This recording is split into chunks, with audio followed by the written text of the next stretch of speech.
ইউরোপের দেশ অস্ট্রিয়াতে অভিবাসন প্রত্যাশীদের আশ্রয়ের আবেদন 37% কমেছে। দেশটির স্বরাষ্ট্রমন্ত্রী বলছেন, এখান থেকে ইউরোপীয় ইউনিয়নের অন্য দেশগুলো শিক্ষা নিতে পারে। গত সোমবার অস্ট্রিয়ায় চলতি বছরের অভিবাসন পরিস্থিতি তুলে ধরেন স্বরাষ্ট্রমন্ত্রী গেরহার্ড কারনের। এ সময় এই মন্তব্য করেন তিনি। চলতি বছরের প্রথম 6 মাসে অর্থাৎ জানুয়ারি থেকে জুন পর্যন্ত সময় অস্ট্রিয়াতে আশ্রয়ের আবেদনের সংখ্যা গত বছরের একই সময়ের তুলনায় 37 ভাগ কমেছে। অস্ট্রিয়ার স্বরাষ্ট্র মন্ত্রণালয় জানায়, চলতি বছরে উল্লেখিত সময়ে মোট 8,600টি আবেদন জমা পড়েছে। উল্লেখিত সময়ে আশ্রয় আবেদনের এই সংখ্যা গত বছরের একই সময়ের তুলনায় 37 ভাগ কম বলে জানিয়েছে গেরহার্ড কারনের। অবশ্য আশ্রয় আবেদন কমার এই হার ইউরোপের অন্য দেশগুলোর গড় সংখ্যার চেয়েও অনেক কম। ইউর অন্য দেশগুলোতে আবেদন কমার গড় হার 23%। বিষয়টিকে সরকারের কঠোর নীতির ফল বলে মনে করছে অস্ট্রিয়া সরকার। সেই সাথে এটি অন্য দেশগুলোর জন্য শিক্ষণীয় বলে মনে করছে সরকার। স্বরাষ্ট্রমন্ত্রী গেরহার্ড কারনের বলেন, অস্ট্রিয়াতে আশ্রয় আবেদন মারাত্মকভাবে কমে আসার বিষয়টি ইউরোপীয় ইউনিয়নের জন্য একটি শিক্ষা, কিভাবে অভিবাসন নীতি শক্তিশালী করতে হয়। তিনি বলেন, অস্ট্রিয়া কঠোর হয়ে উঠেছে,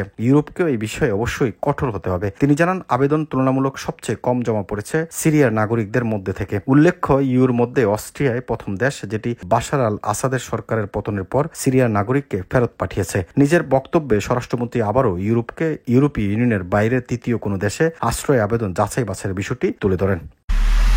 এমআইবি সংবাদ ও সংবাদ সংশ্লিষ্ট অনুষ্ঠান দেখতে ভিজিট করুন www.mibtelevision.tv ও facebook.com/mibtelevision.tv এবং সাবস্ক্রাইব করুন youtube.com/mibtelevision এ।